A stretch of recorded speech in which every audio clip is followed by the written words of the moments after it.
Yeah. This is my story. Yeah, I'm from that Chi-Town dirt. I went from being broke to sleeping in Versace shirts. Yeah. Je suis danseuse, chorégraphe, principalement. Ok. Et depuis combien de temps? Quel est ton parcours?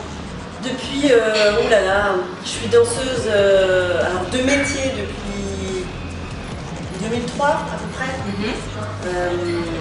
Danseuse depuis 2003, chorégraphe depuis, je dirais, 4 ans à peu près. Bah, j'en ai pas eu beaucoup, mais je dirais que la meilleure, bah, c'est l'actuelle, avec Stromae. Parce que je peux vraiment m'épanouir dans mon travail et il y a une vraie connexion en tout cas dans ce qu'il veut et dans ce que j'ai à proposer, donc c'est parfait, c'est merveilleux. Voilà. En actualité, professionnellement parlant, je suis en train de finir ma création de spectacle avec Swaggers, qui s'appelle Une demi-d'elle, qui est donc un spectacle d'environ 40 minutes. Donc voilà l'actualité, parce qu'on part en résidence pour créer la lumière, donc en création de lumière à Lyon, à Paul Pic. Je cite grâce à Morad Merzuki et sa structure à Bron. Et voilà, on est en train de. Ça se termine et ça va bientôt être lancé pour jouer et être diffusé. Donc ça c'est mon actualité. Et puis la deuxième, ça tombe bien, aujourd'hui même, le clip de Stromae, tous les mêmes est sorti.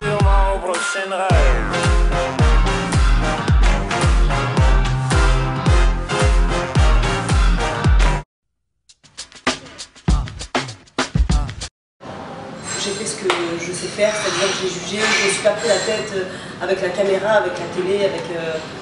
Non, on m'a pas drivé pour me dire il faut que tu dises ça, il faut que tu sois méchante, il faut que tu sois... Je suis comme je suis dans l'émission et d'ailleurs ça m'a causé des petites embrouilles avec certains danseurs parfois parce que je suis un petit peu direct, je mâche pas mes mots, mais c'est cool, tout finit bien tout le temps.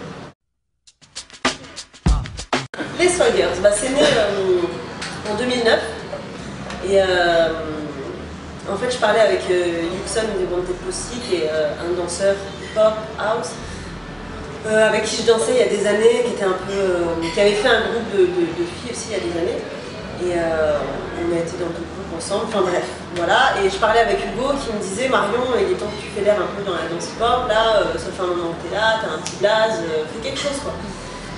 Donc je me suis dit, ouais, j'ai envie de monter un groupe, j'ai eu envie de monter un groupe exclusivement de filles, parce qu'il n'y en avait pas beaucoup, en tout cas il y en a eu, j'ai rien inventé, il y en a eu, mais voilà, j'avais envie de fédérer un peu les filles. À la base c'était aussi pour les battles, parce qu'à l'époque je faisais pas mal de battles et c'est un truc qui me tient à cœur, que j'aime bien. Et donc il y a des filles avec qui je travaillais déjà, je dansais déjà, et qui étaient déjà des amies, et il y en a d'autres que j'ai rencontrées en jugeant des battles, en participant à d'autres choses. Et du coup, on a formé un petit groupe en 2009, où on était 6 à la base.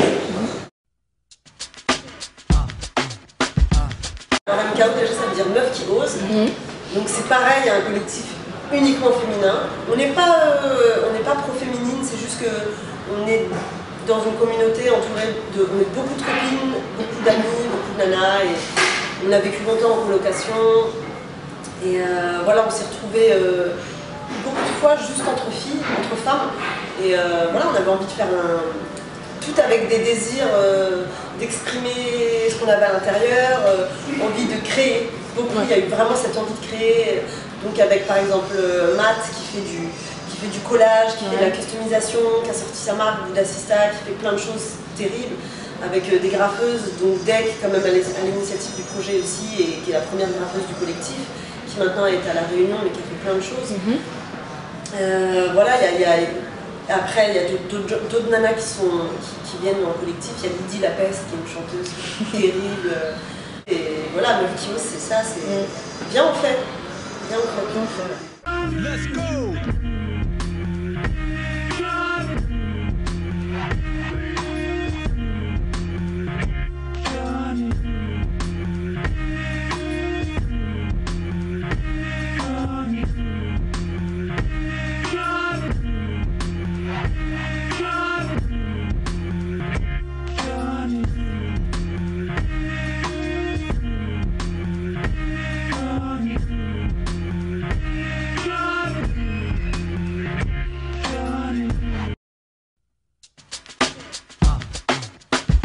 Bien sûr, il y a des hommes qui se sont investis dans MKO et c'est important, on ne ferme pas du tout la porte, au contraire, c'est un échange. Puis il y a des hommes qui sont intéressés aussi par cette structure, ça ne parle pas qu'aux femmes, ça parle aussi aux hommes. Et voilà, c'est juste, peut-être que pour s'imposer dans ce milieu, par exemple le graphe qui est un milieu hyper masculin à la base, Day, elle a dû oser quoi, pour s'imposer dans ce milieu parce qu'il y a des histoires qu'elle pourrait raconter qui sont assez marrantes quand même. Et voilà, ça n'a pas toujours été évident, mais les mecs s'intéressent. Et on s'est jamais mis en dessous des hommes en fait, on dansait avec eux, on rigolait avec eux, on traînait avec eux. On n'était pas les meufs qui suivaient. Et peut-être qu'après c'est personnel, enfin tu vois, c'est ta vision des choses et ma vision des choses, je ne me sens pas en dessous des hommes artistiquement. Après, il y a des réalités, par exemple pour le b-boying, le breakdance, c'est oui, il y a quand même une réalité physique, etc. Moi à l'époque je faisais un peu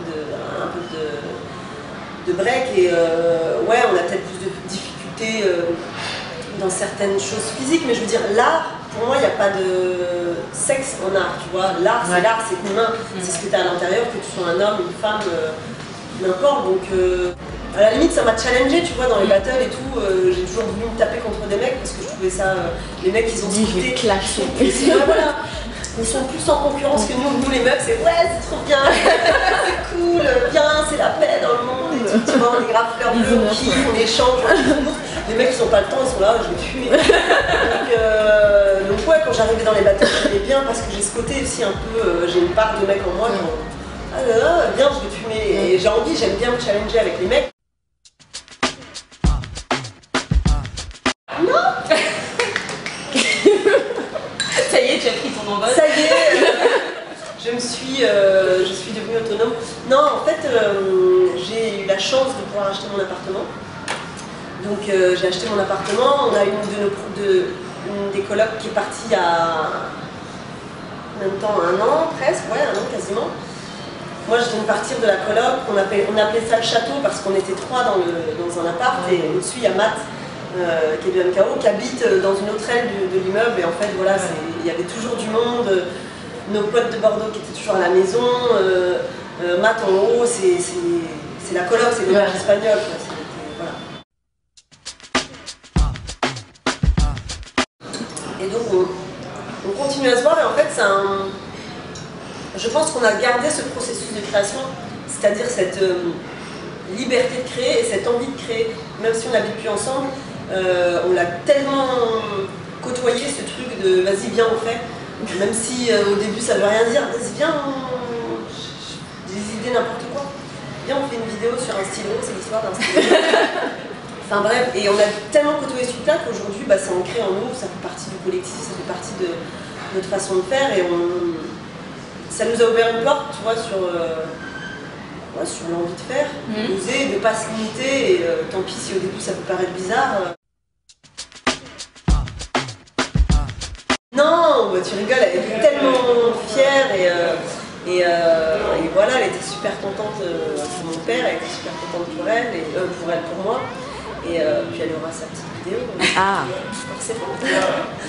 Mais non, elle me soutient, c'est une femme tellement importante dans ma vie parce que elle me soutient, elle m'a toujours soutenue. Putain, ça me... Ma mère m'a toujours soutenue et poussée à faire les choses et ce qui est beau, c'est qu'elle m'a toujours poussée à être le meilleur de moi-même et à pas être quelque chose que les gens attendent de moi, à être ce petit diamant brut qu'on a tous, chacun en nous, on est tous un petit diamant brut. Et voilà, elle m'a toujours poussée à sortir le meilleur de moi-même et à oser faire les choses. C'est une meuf qui ose, ma mère, tu vois.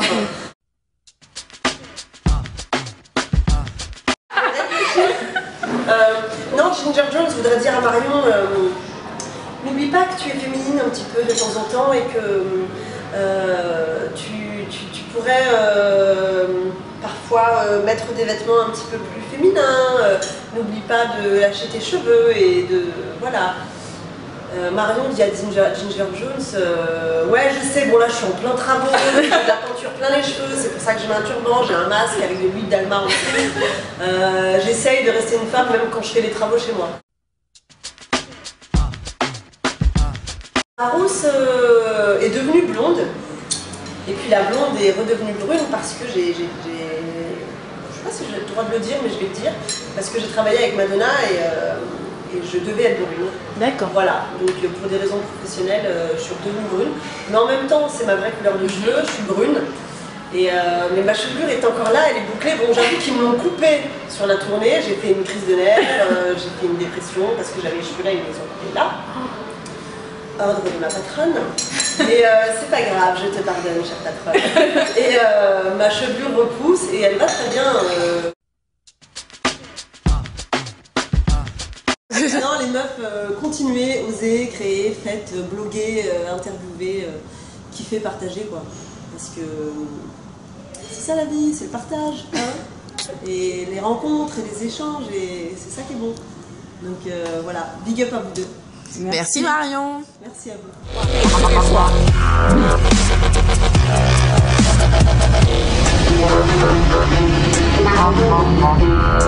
vous.